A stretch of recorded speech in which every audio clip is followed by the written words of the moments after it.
வருங்கால அரசு பள்ளி ஆசிரியர்களுக்கு என்னுடைய அன்பான வணக்கங்கள். Dream children A Reverie by Charles லாம். இந்த எஸ்ஸே உடைய ஸ்டடி வீடியோ இதற்கு முந்தின காணொளியில் நம்ம பார்த்தோம். இந்த வீடியோவில் இந்த எஸ்ஸே உடைய இன்டெப்த் அனலைசிஸை நம்ம பார்க்க போகிறோம். நீங்கள் எத்தனை கைடு வாங்கி படித்தாலும், எத்தனை யூடியூப் வீடியோ பார்த்தாலும், டெக்ஸ்ட் லைன்லேருந்து கிடைக்கிற டீப்பர் அண்டர்ஸ்டாண்டிங் உங்களுக்கு வேறு எதுலேயும் கிடைக்காது. So I suggest you to follow first your text lines. இப்போ நாம Dream Children A Reverie அதோடைய text line analyze பண்ணலாம். Children love to listen to stories about their elders when they were children to stretch their imagination to the conception of a traditionary great uncle or great dame whom they never saw. First ஆரம்பிக்கிறாரு, children பற்றி தான் ஆரம்பிக்கிறாரு. So இந்த essay சில்ட்ரனை பற்றி தான். சில்ட்ரனுக்கு என்ன பண்ண பிடிக்குமா? Love to listen to story. எந்த மாதிரி ஸ்டோரி?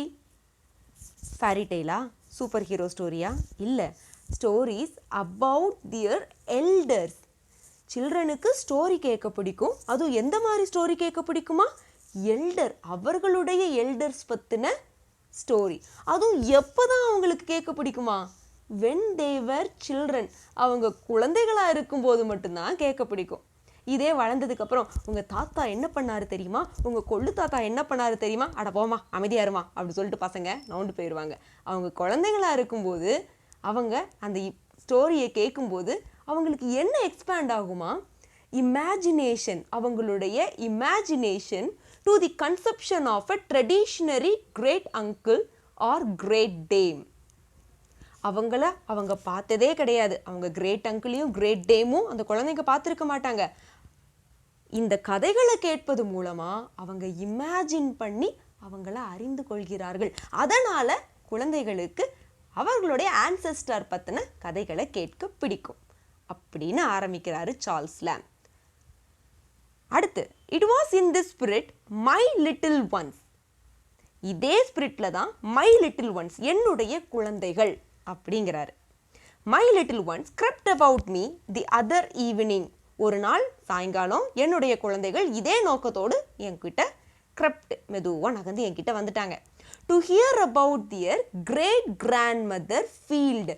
யாரை பற்றின கதை கேட்க வராங்களாம்? கிரேட் கிராண்ட் மதர் ஃபீல்டை பற்றின கதையை கேட்கறதுக்காக என்கிட்ட வந்தாங்க. இந்த ஃபீல்டு யாரு?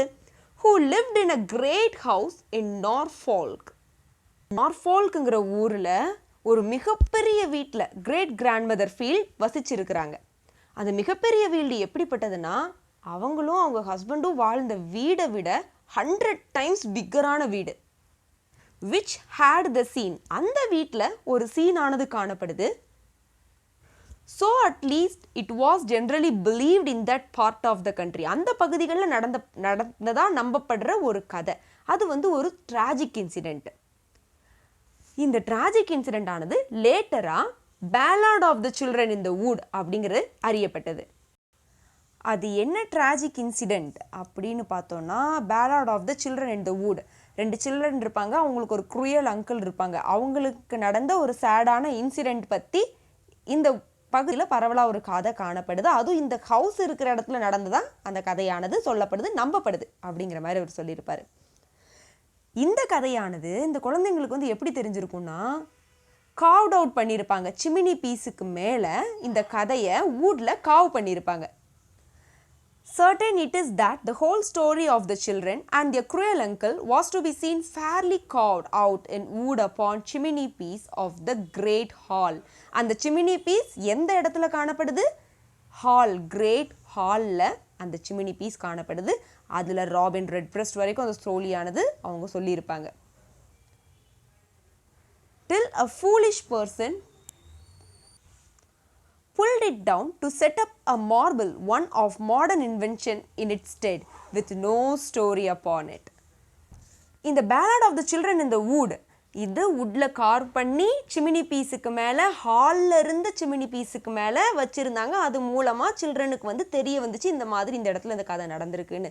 லேட்டராக அந்த வீடை வாங்கின இன்னொரு ஆள் என்ன பண்ணிட்டாருன்னா, அந்த உடன் சிமினி பீஸை எடுத்துட்டு மார்பிள் பீஸை அந்த இடத்துல வச்சுட்டாராம். அவரை நம்ம சார்ல்ஸ் லாம் என்ன சொல்கிறாரு?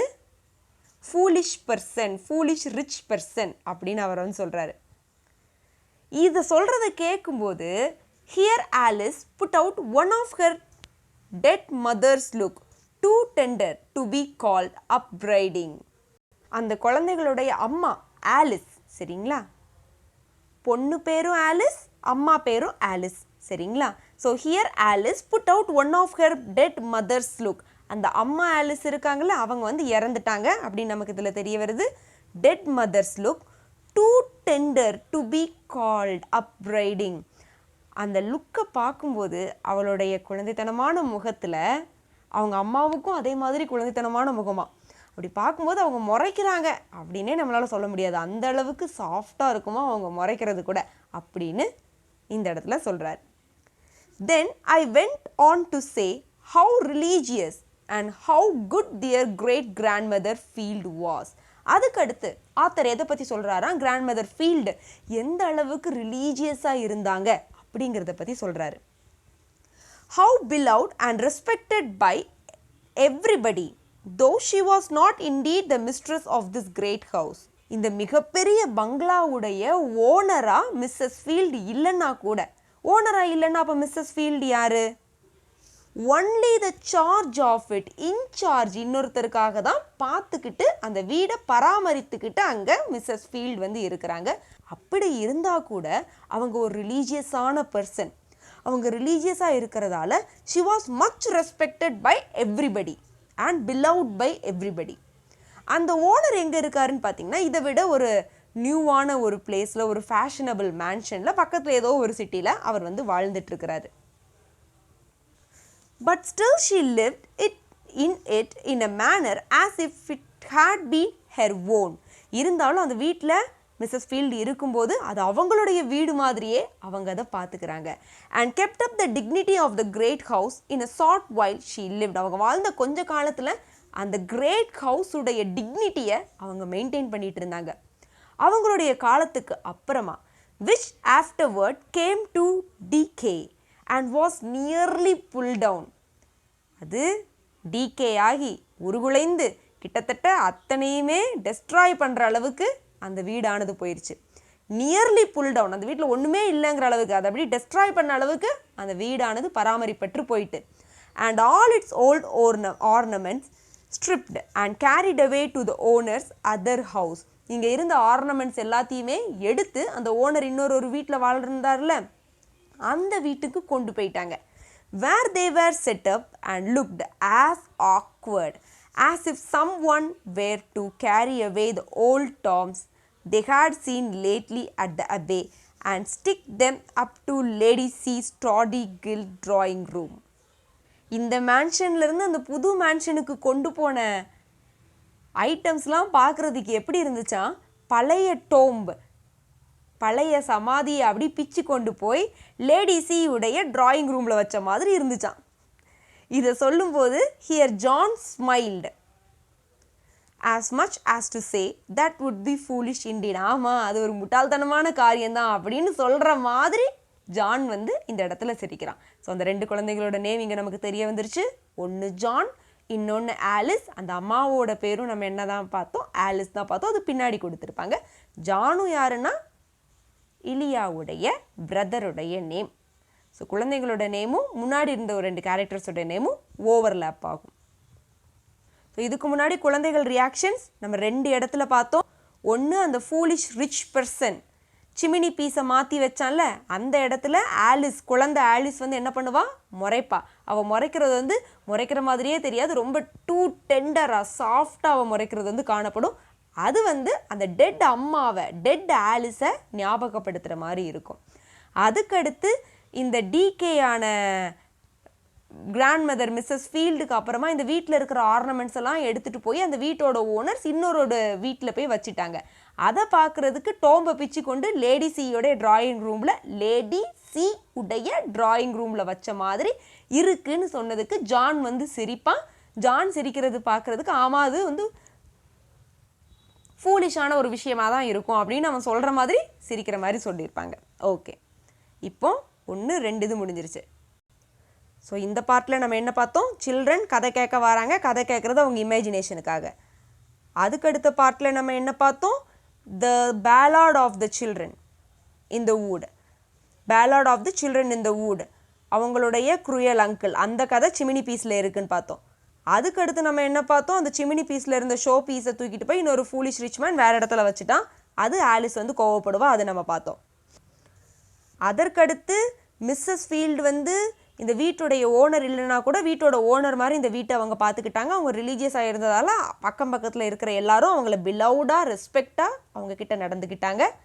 மிஸ்ஸஸ் ஃபீல்டுடைய இறப்பிற்கு அப்புறமாக, அவங்க தவறுனதுக்கு அப்புறமா இந்த வீடு கவனிப்பாரற்று போனதால் இங்கே இருக்கிற பொருட்களெல்லாம் தூக்கிட்டு போய் ஓனர் இன்னொரு இடத்துல வச்சுட்டாரு. இந்த வீடு வந்து கிட்டத்தட்ட அழிகிற நிலைக்கு போயிட்டு இந்த இடத்துல ஜான் வந்து ஆமாம் இந்த பொருட்களை வேறு இடத்துக்கு கொண்டு போனது ஃபூலிஷான விஷயந்தான் அப்படிங்கிற மாதிரி சிரிப்பான். ஓகேவா, இது வரைக்கும் 1 2 3 4 5 பாயிண்ட் இந்த எஸ்ஸேல நம்ம பார்த்துருக்கோம், 5 லெவல் நம்ம பார்த்துருக்கோம். அடுத்து, and then I told how when she came to die, யாரு, கிராண்ட்மதர் ஃபீல்டு இறக்கும்போது, her funeral was attended by concourse of all the poor and some of the gentry too. நிறைய மக்கள் கூட்டம் வந்தாங்க. ஓகேவா, கான்கார்ஸ் மக்கள் கூட்டம் அங்கே வந்தாங்க, புவரும் வந்தாங்க, ஜென்ட்ரி, எல்லா கிளாஸ் பீப்புளும் அந்த மிஸ்ஸஸ் ஃபீல்டுடைய ஃபியூனரல் அட்டென்ட் பண்ணுறதுக்காக அங்கே வந்தாங்க. Of the neighbourhood for many miles round, நிறைய மைல்ஸ்லேருந்து ரொம்ப தூரமான இடத்துலேருந்து கூட மிஸ்ஸஸ் ஃபீல்டுடைய ஃபியூனரலை அட்டென்ட் பண்ணுறதுக்கு வந்திருந்தாங்க. To show their respect for her memory, because she had been such a good and religious woman, so good indeed that she knew all the psaltery by heart, and a great part of the testament besides. Mrs Field ரொம்பவே ரிலீஜியஸான person, Sam's எல்லாம் அவங்களுக்கு by ஹார்ட்டாக தெரியும், டெஸ்டமெண்ட்ஸ் எல்லாம் சூப்பராக line by line அவங்களால சொல்ல முடியும். அவ்வளவு ரிலீஜியஸ் பர்சனாக இருந்ததால தான் பல மைல் தூரத்துலேருந்து கூட அவங்களுடைய ஃபியூனரல் அட்டென்ட் பண்ணுறதுக்கு நிறைய பேர் வந்திருந்தாங்கப்பா. எவ்வளவு சூப்பரான பர்சன் பார்த்தியா அப்படின்னு சொல்லும்போது, here Alice spread her hands, Alice வந்து எதுக்கு அவங்கள புகழ்ந்துக்கிட்டே இருக்கிறீங்க அப்படின்னு சொல்கிற மாதிரி இன்னொரு எமோஷன் கொடுக்குறாங்க, ஸ்ப்ரெட் ஹர் ஹேண்ட்ஸ். மிஸ்ஸஸ் ஃபீல்டை புகழும்போது ஏன்ப்பா ரொம்ப புகழ்றீங்க அப்படிங்கிற மாதிரி அவங்க கையை வந்து ஸ்ப்ரெட் பண்ணுறாங்க. Then I told what a tall, upright, graceful person their great grandmother Field was once. அவங்க இளமையாக இருக்கும்போது எப்படி டாலாக ஸ்ட்ரைட்டாக இருந்தாங்க. And how in her youth she was esteemed the best dancer. அவங்க இளமையாக இருக்கும்போது அவங்க தான் பெஸ்ட் டான்ஸர்னு எல்லாரும் எப்படி அவங்கள சொன்னாங்க அப்படின்னு சொல்லும்போது, ஆலிஸும் here Alice little right foot, என்ன foot, little right foot played an involuntary movement. ஆலிஸுடைய ரைட் ஃபுட் அதுவாகவே அசைதான். சரிங்களா, மிஸ்ஸஸ் ஃபீல்ட் ஒரு கிரேட் டான்சர் அப்படின்னு நம்மளுடைய ஆத்தர்னு சொல்லும்போது, till upon my looking grave it desisted at the best dancer I was saying in the country, till a cruel disease called a cancer came and bowed her down with pain. But it could never bend her good spirits or make them stoop, but they were still upright because she was so good and religious. Mrs Field ஒரு great டான்ஸராக இருந்தாங்க அப்படின்னு சொல்லும்போது Alice அவளுடைய right ஃபுட்டை அசைக்கிறா. Author அவள் right ஃபுட்டை பார்க்குற வரைக்கும் அந்த ரைட் ஃபுட் அசைறது இருந்துகிட்டே இருக்கு. பார்த்தோன்னா அச்சோ பார்க்குறாங்க அப்படின்னு சொல்லிட்டு ஸ்டாப் பண்ணிட்டா. அதுக்கப்புறம் கிரேட் டான்ஸர் நம்ம மிஸ்ஸஸ் ஃபீல்டு இருந்தாங்க. எது வரைக்கும்னா அவங்களுக்கு கேன்சருங்கிற க்ரூயல் டிசீஸ் வர வரைக்கும். கேன்சர் வந்ததுக்கப்புறம் அவங்களுடைய ஸ்பைன் வந்து என்ன ஆயிடுச்சு, வளைஞ்சிருச்சு, கர்வேச்சர் வந்து விழுந்துருச்சு, கர்வ் வந்து விழுந்துருச்சு. என்னதான் அவங்க பாடி கர்வ் விழுந்து வளைஞ்சாலும் அவங்களுடைய ஸ்பிரிட் வந்து எப்படி ஆகலையா, வளையலை, அது அப்ரைட்டாக ஸ்ட்ரைட்டாக தான் இருந்துச்சு. ஏன், because she was so good and religious. அவங்க ரொம்பவே நல்லவங்க, ரொம்பவே ரிலீஜியஸான பர்சனாக இருந்ததால் அவங்களுடைய மன உறுதியை யாராலையும் வளைக்கவே முடியலை, கேன்சரால் கூட வளைக்க முடியல அப்படின்னு சொல்லியிருக்காரு. ஸோ இந்த இடத்துல லிசன் பண்ணுற சில்ட்ரனுடைய 2 எமோஷனை பார்க்க முடியும்.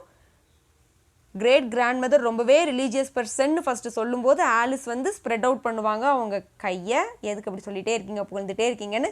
அதுக்கடுத்து கிரேட் கிராண்ட்மதர் ஃபீல்டு நல்ல டான்ஸர்னு சொல்லும்போது ஆலிஸ் அவங்களுடைய ரைட் ஃபுட்டை அசைப்பாங்க. ஓகே, அடுத்து மிஸ்ஸஸ் ஃபீல்டுக்கு கேன்சருங்கிற நோய் வந்து அவங்களுடைய அப்ரைட் போஸ்டர் வந்து வளைய ஆரம்பிச்சிருக்கும். அதுக்கடுத்து எதை பற்றி சொல்லுவார்னா, then I told how she was used to sleep by herself in a lone chamber of the great lone house, and how she believed that an apparition of two infants was to be seen at midnight gliding up and down the great staircase near where she slept. அதுக்கடுத்து எதை பற்றி சொல்லுவார்னா, அந்த ஹவுஸில் இருந்து 2 கோஸ்ட்டை பற்றி சொல்லுவார். அந்த ஹவுஸில் 2 இன்ஃபேண்ட் கோஸ்ட் வந்து காணப்படுது. ஒரு 2 குழந்தை பேய் வந்து அங்கே காணப்படுதான். அந்த 2 குழந்தை பேயும் என்ன பண்ணுன்னா, நைட்டு ஸ்டேர் கேஸ் இருக்குல்ல, மாடிப்படி கீழேயும் மேலேயும் ஏறி இறங்கி போய்கிட்டே இருக்குமா. அந்த மாடிப்படி எங்கே இருக்குன்னா, மிஸ்ஸஸ் ஃபீல்டு படுத்து தூங்குற இடத்துக்கு பக்கத்தில் தான் காணப்படுமா. மிஸ்ஸஸ் ஃபீல்டு வந்து எந்த ஒரு பயமே இல்லாமல் தனியாக தான் அந்த இடத்துல வந்து படுத்து தூங்குவாங்க. But she said those innocents would do her no harm and how frightened I used to be. இது கேட்கும்போது மிஸ்ஸஸ் ஃபீல்டு வந்து என்ன சொல்லுவாங்களாம், அந்த இன்னசென்ட்டான பேய்கள், அந்த அப்பாவியான குழந்தை பேய்கள் என்னை எதுவுமே செய்யாது அப்படின்னு சொல்லுவாங்களாம். ஆனால் நம்ம ஆத்தர் இருக்காரே, frightened I used to be, அவருக்கு ரொம்ப பயம். though in those days I had my maid to sleep with me. அந்த நேரத்தில் நான் சின்ன பையனாக இருந்ததால் என் கூட என்னை கவனித்து கொள்கிற மெய்டு வந்து என் கூட தூங்குவாங்க. Because I was never half so good or religious as she. நான் அப்போ குட்டி குழந்தையாக இருக்கும்போது நான் எப்படி இல்லை, நான் வந்து மிஸ்ஸஸ் ஃபீல்டு அளவுக்கு ரிலீஜியஸாவோ மிஸ்ஸஸ் ஃபீல்டு அளவுக்கு நான் குட்டாவோ இல்லை. அதனால எனக்கு தனியாக தூங்குறதுக்கு பயம். என் கூட எனக்கு ஹெல்ப் பண்ணுறதுக்கு யார் இருப்பாங்க, என்னுடைய மெய்டு வந்து எப்போவுமே என் கூட இருப்பாங்க அப்படின்னு அவர் சொல்லுவார். என்னதான் அங்கே பேய் இருக்குன்னு பேசிக்கிட்டாலும், yet I never saw the infant, நான் அந்த குழந்தை பேய்களை நான் பார்த்ததே இல்லை அப்படின்னு சொல்லுவான். ஸோ இந்த இடத்துல here John expanded all his eyebrows and tried to look courageous. So இந்த இடத்துல பேயை பற்றி பேசும்போது ஜான், அந்த குழந்தை ஜான் இருக்கான்ல, அவன் ஐப்ரோவை தூக்கி நான் வந்து பயப்படவே இல்லையே அப்படிங்கிற மாதிரி ஒரு எக்ஸ்ப்ரெஷன் வந்து கொடுப்பானான். Then I told how good she was to all her grandchildren. எவ்வளவு நல்ல பாட்டியம்மாவாக இருந்தாங்க அவங்க கிராண்ட் சில்ட்ரன் எல்லாருக்குமே. Having us to the great house in the holidays. நாங்கள் ஹாலிடேஸாக இருந்தால் எங்கே தான் வருவோம், கிரேட் ஹவுஸுக்கு மிஸ்ஸஸ் ஃபீல்டு கிட்ட தான் வருவோம். Where I in particular used to spend many hours by myself in gazing upon the old bust of the 12 Caesars that had been emperors of Rome till the old marble heads would seem to live again or I to be turned into marble with them. So ஹாலிடேக்கு grand சில்ட்ரன்லாம் Mrs Field கூட தங்குறதுக்காக அங்கே வருவாங்க. So அதில் பர்டிகுலராக நம்ம author இருக்காரே, அவர் வந்து நிறைய நேரத்தை எதில் செலவிடுவாருன்னா, அந்த ஹவுஸில் 12 சீசருடைய தலை வந்து அங்கே காணப்படும். தலைனா சிலையுடைய தலை அங்கே வந்து காணப்படும். அதை அவர் பார்த்துக்கிட்டே இருப்பாராம். எது வரைக்கும் பார்ப்பாருன்னா, அதை பார்த்துக்கிட்டே இருக்கும், சிலைக்கு உயிர் வந்து அவன் முன்னாடி நிற்கிற மாதிரி தெரிகிற வரைக்கும், இல்லைன்னா இவரே சிலையாக மாறி அந்த சிலைக்கு பக்கத்தில் நிற்கிற மாதிரி உணர்கிற வரைக்கும் அவர் அந்த சிலையை பார்த்துக்கிட்டே இருப்பாராம். How I never could be tired with roaming about the huge mansion. இந்த ஹியூஜ் மேன்ஷனை சுற்றி வர்றதுக்கு எனக்கு டயர்டே ஆகாது அப்படிங்கிற நினைவு கூறுவார். With its vast empty rooms with their worn out hangings, fluttering tapestry and carved oaken panels. Rooms எல்லாம் எப்படி காணப்படுது, vast empty rooms with their worn out hangings, தொங்க விடுறது எல்லாமே ரொம்ப பழசாக worn out-ஆக கிழிஞ்சு போன மாதிரி இருக்குது. கேட்டன்ஸ் எல்லாமே fluttering tapestry and carved oaken panels. ஓக்குங்கிறது மரம், மரத்தில் செய்யப்பட்ட panels. With gilding almost rubbed out, அதோட கில்டிங்ஸ்லாம் வேர் ஆஃப் ஆகி போகிற அளவுக்கு இருக்கிற மாதிரி பேனல்ஸ் அங்கே காணப்படுச்சு. சம்டைம்ஸ் இந்த spacious volt fashion gardens which I had myself to myself, unless when now and then a solitary gardening man would cross me. நான் கார்டனில் உட்காந்து பார்த்துக்கிட்டே இருப்பேன் கார்டனை. அப்போ சில நேரத்தில் தனியாக நடந்து போகிற கார்டன் மேன் யாராவது எனக்கு கிராஸ் பண்ணுவாங்க. And how the nectarines and peaches hung upon the walls. நெக்ட்ரைன்ஸும் பீச்சஸும் எப்படி அந்த மரத்தில் இருந்து தொங்கிட்டு இருந்துச்சு. without my ever offering to pluck them. நான் வந்து அதை எப்போவுமே என்ன பண்ண மாட்டேன், பறிக்க ட்ரை பண்ணவே மாட்டேன். because they were forbidden fruit. அதெல்லாம் தடை செய்யப்பட்ட ஃப்ரூட்டாக இருந்ததால் நான் என்ன பண்ண மாட்டேன், நான் சின்ன பையனாக இருந்தால் கூட அதெல்லாம் நான் பறிக்கிறதுக்கு ட்ரை பண்ணவே மாட்டேன். Unless now and then, and because I had more pleasure in strolling about among the old melancholy looking yew trees. இல்லைனா அந்த தோட்டத்தில் இருக்கிற yew trees எல்லாம் நான் பார்த்துட்டே வருவேன். அந்த yew trees வந்து எப்படி காணப்படுதான், old melancholy looking yew trees or the firs, and picking up the red berries and the fir apples which were good for nothing but to look at. So author சொல்கிறாரு, நான் சின்ன வயசில் Mrs ஃபீல்டோடைய வீட்டுக்கு வரும்போது நான் என்ன பண்ணுவேன், அந்த கார்டன் எல்லாம் நான் சுற்றி பார்ப்பேன். அவருடைய அனுபவங்களை அவர் வந்து பகிர்ந்துக்கிறாரு இந்த செக்ஷனில். Or lying about upon the fresh grass. எதுவுமே பண்ண இல்லைன்னா என்ன பண்ணுவேன், ஜாலியாக புல்வெளியில் போய் படுத்துப்பேன். with all the fine garden smells around me, or basking in the orangery till I could almost fancy myself ripening too. இல்லைனா ஆரஞ்சு தோட்டத்தில் போய் அப்படியே படுத்துப்பேன், நானும் ஆரஞ்சு கூட சேர்ந்து பழுக்கிற அளவுக்கு எனக்கு தோன்ற வரைக்கும் அப்படியே படுத்துப்பேன் அப்படிங்கிற மாதிரி அவருடைய எக்ஸ்பீரியன்ஸ், அவர் சின்ன வயசில் அனுபவித்த விஷயங்கள் பற்றிலாம் அவர் சொல்கிறாரு. along with the oranges and the limes in the grateful warmth, or in watching the days that darted to and fro in the fish pond at the bottom of the garden. இல்லைனா fish பாண்டில் நான் உட்காந்து பார்த்துட்டு இருப்பேன். with here and there a great sulky pike hanging midway down the water in silent state, as if it mocked at their impertinent frisking.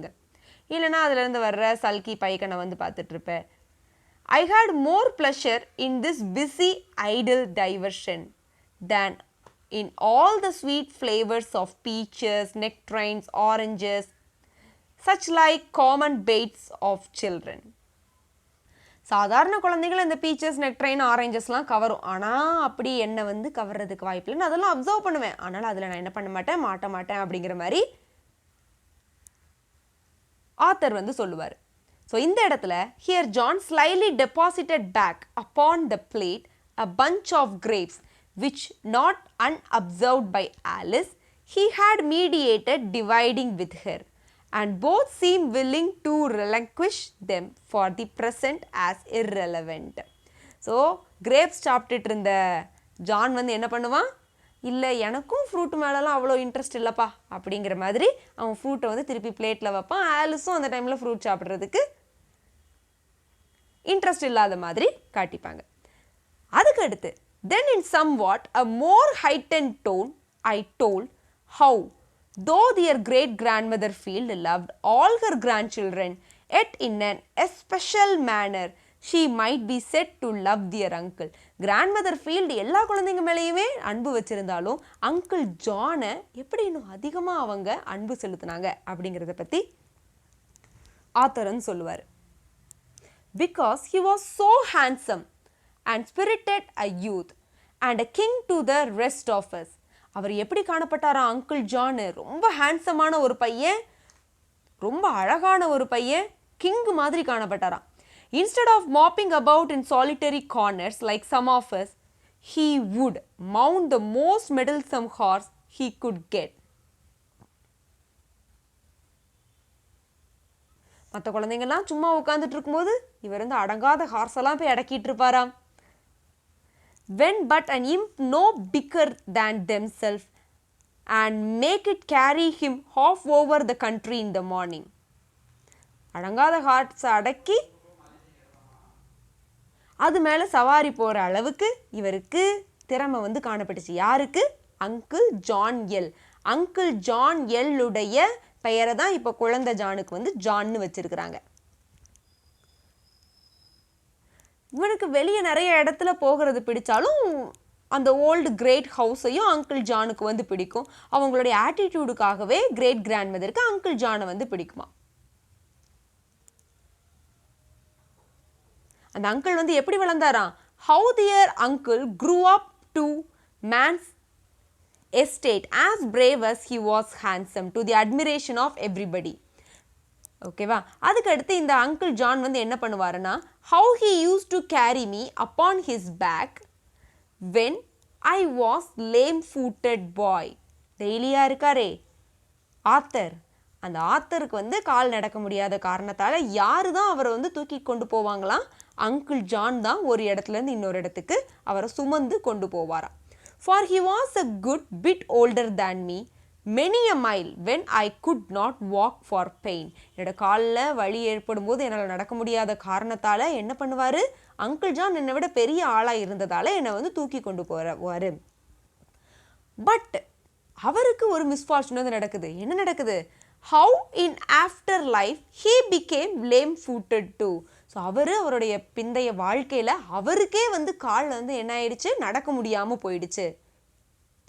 And I did not always, I fear, make allowances enough for him when he was impatient and in pain, nor remember sufficiently how considerate he had been to me when I was lame-footed.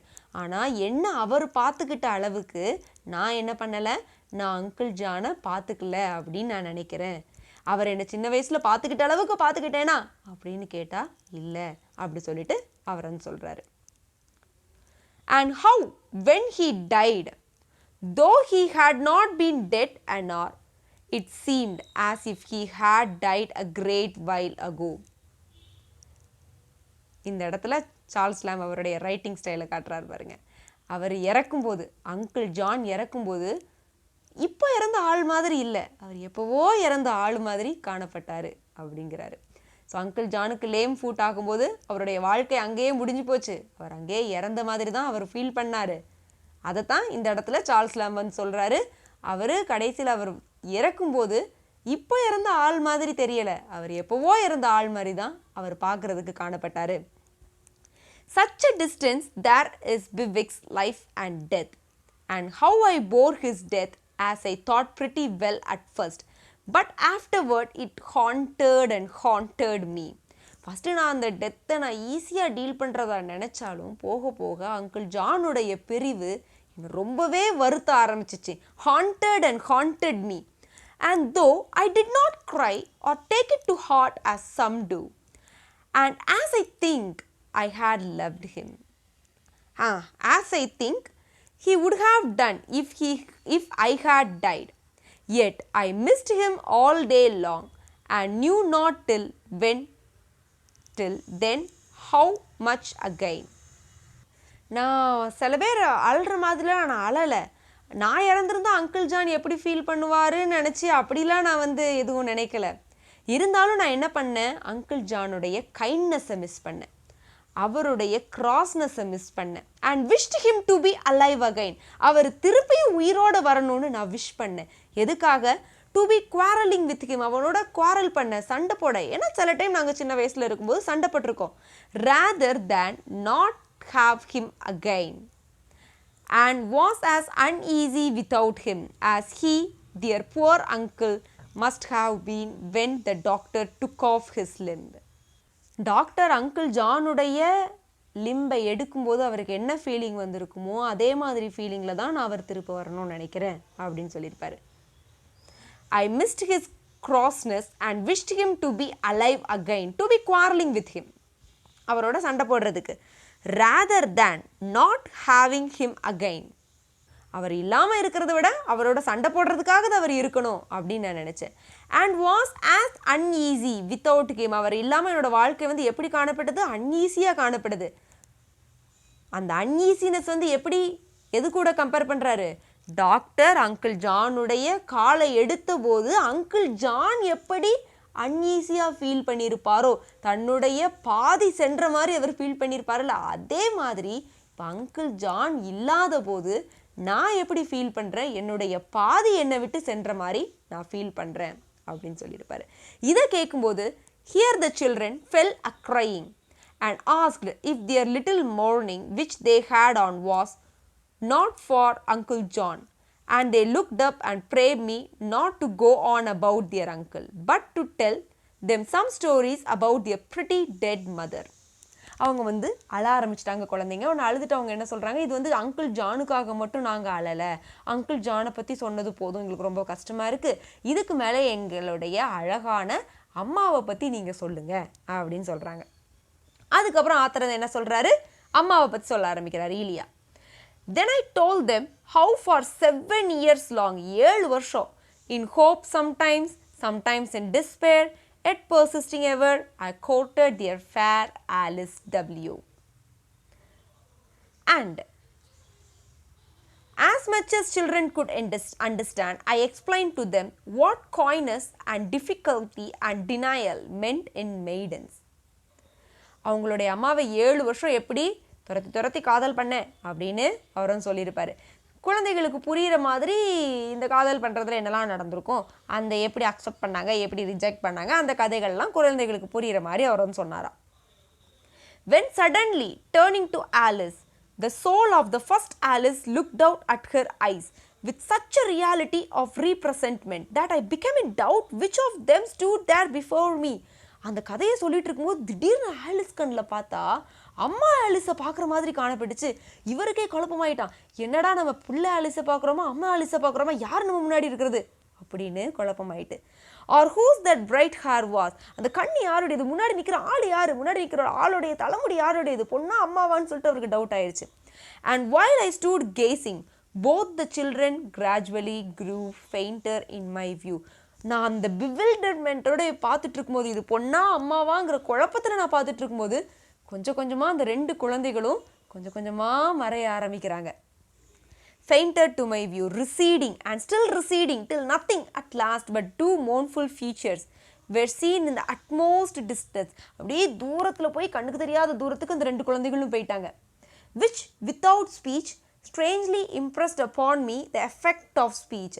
பேசாமையே அந்த 2 உருவமும் இப்போ ஒரு விஷயத்தை இவருடைய மனசில் புரிய வைக்குதான். We are not of Alice, நாங்கள் ஆலிஸ்லேருந்து கிடையாது. Nor of thee, நான் உன்கிட்ட இருந்தும் கிடையாது. நான் ஆலிஸோட குழந்தைகளும் இல்லை, உன்னோட குழந்தைகளும் இல்லை. Nor we are children at all, நாங்கள் குழந்தைகளே அல்ல. The children of Alice call bottom father. We are nothing, நாங்கள் எதுவுமே கிடையாது. Less than nothing, நாங்கள் வெறும் கனவுகள் தான். We are only what might have been and must wait upon the tedious shores of late million of ages before we have existence and a name. நாங்கள் எதுவுமே கிடையாது, நாங்கள் just a imagination of your mind. And immediately awaking, இந்த வார்த்தை அவர் மனது புரியும் போது டக்குனு ஒரு முழிச்சு பார்க்குறாரு. பார்த்தா I found myself quietly seated in my bachelor armchair, where I had fallen asleep with the faithful brigade unchanged by my side. But John L. or James Ilia was gone forever. நான் முழிச்சு பார்த்தா நான் யார், நான் என்னுடைய ஆர்ம்சேரில் படுத்து தூங்கிட்டு இருக்கிற வெறும் சார்ல்ஸ் லேம்ப் தான். நான் ஜான் எல்லும் கிடையாது, நான் ஜேம்ஸ் இலியாவும் கிடையாது, அவங்கெல்லாம் போயிட்டாங்க, இது என்னுடைய வெறும் கனவு மட்டும்தான் அப்படின்னு இந்த எஸ்ஸே முடிச்சிருப்பாரு. So such a important essay. இந்த எஸ்ஸேவை படிக்கும்போது அப்படியே அவருடைய கனவுக்குள்ளேயே நம்ம உள்ளே போயிட்டு வந்த மாதிரி இருக்கும். ஸோ இதில் ஒவ்வொரு இன்சிடெண்ட்டாக அவங்க சொல்லியிருப்பாங்க. ஒவ்வொரு இன்சிடெண்ட்லேருந்து இன்னொரு இன்சிடெண்ட்டுக்கு மாறும்போது அடுத்து நான் இதை பற்றி எக்ஸ்பிளைன் பண்ணேன், அடுத்து நான் இதை பற்றி எக்ஸ்பிளைன் பண்ணேன் அப்படின்னு அவர் சில்ட்ரன்ட்ட அவர் சொன்ன மாதிரி இவர் நம்மக்கிட்ட இந்த எஸ்ஸேல எழுதி சொல்லியிருப்பாங்க. ஸோ எந்தெந்த இடத்துலலாம் சில்ட்ரன் என்னென்ன எக்ஸ்ப்ரெஷன்லாம் கொடுக்குறாங்கன்னு சொல்லிட்டு பார்த்துக்கணும். ஸோ அவ்வளோதாங்க, இந்த எஸ்ஸேவை சிறப்பாக பார்த்து முடிச்சிட்டிங்க. எல்லா ஒர்க்குக்கும் டெக்ஸ்ட் லைனை ஃபாலோ பண்ணுங்கள். டிஆர்பி டெக்ஸ்ட் லைன்ஸுக்கு இம்பார்ட்டன்ட் கொடுப்பாங்க. நன்றி, நம்ம அடுத்த வீடியோவில் பார்க்கலாம்.